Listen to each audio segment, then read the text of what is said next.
Assalamualaikum warahmatullahi wabarakatuh. Baik, di sini saya Infadila dengan NIM T 2019-1478 akan mempresentasikan sebuah makalah tentang analisis pembelajaran. Yakni yang pertama, saya akan menjelaskan tentang poin A, yakni tentang pengertian analisis pembelajaran. Secara etimologi, menurut Kamus Besar Bahasa Indonesia, analisis adalah sebuah tindakan penyelidikan terhadap suatu peristiwa untuk mengetahui keadaan yang sebenarnya. Dalam mana lain ada juga arti dari analisis, yakni sebagai kajian yang dilaksanakan terhadap sebuah kegiatan atau tindakan, meneliti struktur kegiatan atau tindakan tersebut secara mendalam. Sedangkan pengertian pembelajaran sendiri adalah seperangkat peristiwa-peristiwa eksternal yang dirancang untuk mendukung beberapa proses belajar yang bersifat internal. Berdasarkan definisi di atas, dapat diartikan bahwa analisis pembelajaran adalah langkah awal yang perlu dilakukan sebelum melakukan proses pembelajaran. Berikut ada langkah-langkah sistematis pembelajaran secara keseluruhan, yang terdiri dari yang pertama, analisis kebutuhan pembelajaran.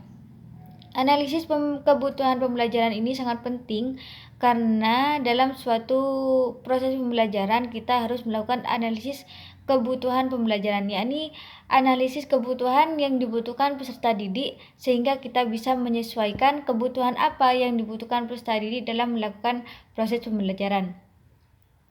Yang kedua, yakni menentukan tujuan pembelajaran.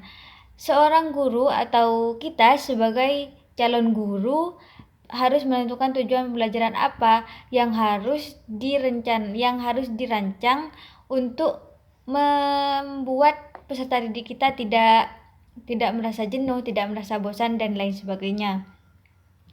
Yang ketiga, memilih dan mengembangkan bahan ajar. Dalam memilih dan mengembangkan bahan ajar ini, kita harus menyesuaikan dengan kebutuhan peserta didik kita.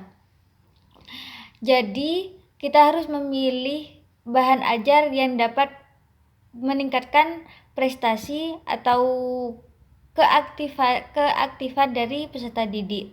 Jadi, kita harus memilih dan perlu mengembangkan bahan ajar yang sesuai dengan peserta didik kita. Apa yang akan menjadi bahan ajar yang cocok untuk peserta didik kita agar peserta didik kita bisa aktif dalam mengikuti proses belajar mengajar.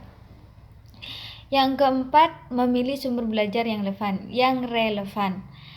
Dalam pembelajaran ini, sumber belajar itu sangat penting dalam penyampaian materi, sehingga kita bisa menggunakan sumber bahan ajar apa saja yang dapat membantu peserta didik untuk memahami materi yang disampaikan oleh seorang guru.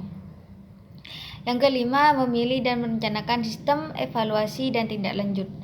Setelah melakukan kegiatan seperti proses belajar mengajar, kita sebagai calon pendidik atau sebagai pendidik kita harus melaksanakan sistem evaluasi, yaitu memilih atau merencanakan sistem evaluasi apa yang akan dilanjutkan dalam proses belajar di semester selanjutnya.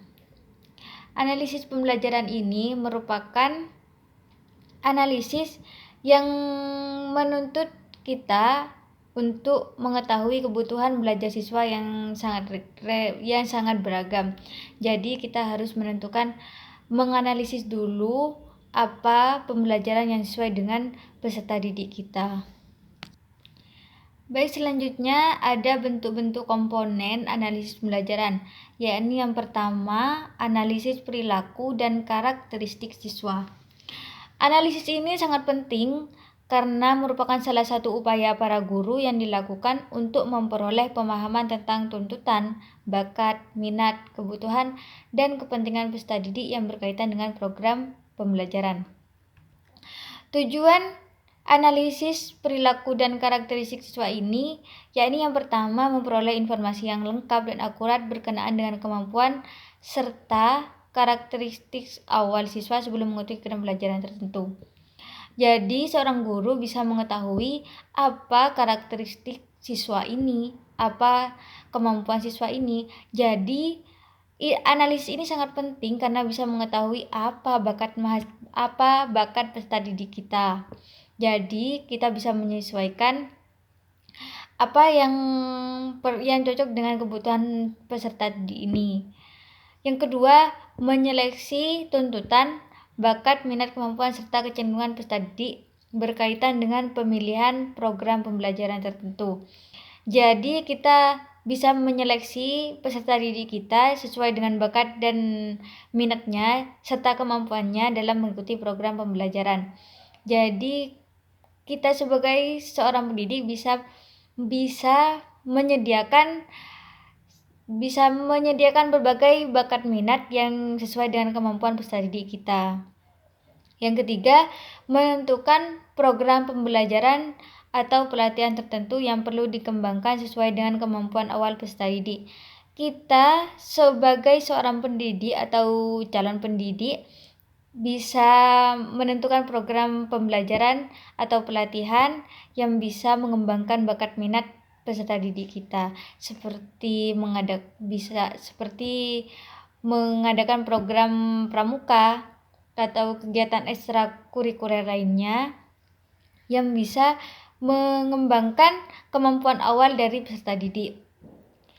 Yang B yaitu analisis kompetensi guru. Sekolah tidak hanya menganalisis kompetensi dari siswa saja, tapi sekolah bisa menganalisis kompetensi guru. Jadi analisis ini sangat penting karena merupakan upaya yang dilakukan sekolah untuk memperoleh pemahaman tentang bakat minat seorang guru. Jadi sekolah bisa menganalisis kompetensi guru ini melalui kemampuan memberikan bekal pengetahuan, membina kesadaran, keyakinan, serta positif dalam diri siswa. Jadi analisis ini sangat penting kepada sekolah untuk menerapkan guru yang profesional sehingga bisa menuntun siswanya untuk lebih kreatif lagi atau lebih aktif lagi. Yang C adalah analisis lingkungan belajar. Pembelajaran yang berkualitas dapat terjadi apabila ada kerjasama yang baik antara guru dan siswa. Selain menggunakan ruang kelas, seorang guru bisa menggunakan lingkungan belajar yang sesuai dengan kemampuan siswanya. Seperti analisis ini, hal yang perlu dianalisis dalam lingkungan belajar adalah lingkungan fisik yang mampu menumbuhkan semangat belajar siswa, seperti mengajak siswa untuk belajar di luar kelas atau bermain bersama atau mengadakan penanaman pohon bersama, misal membangun taman. Yang kedua, iklim kelas yang kondusif untuk belajar. Jadi bisa menerapkan strategi pembelajaran yang menyenangkan untuk peserta didiknya. Yang ketiga yaitu sarana pendukung kegiatan pembelajaran yang layak dan memadai. Sekolah bisa menyediakan fasilitas atau lingkungan sekolah yang sangat memadai agar bisa menciptakan peserta didik yang aktif dan kreatif.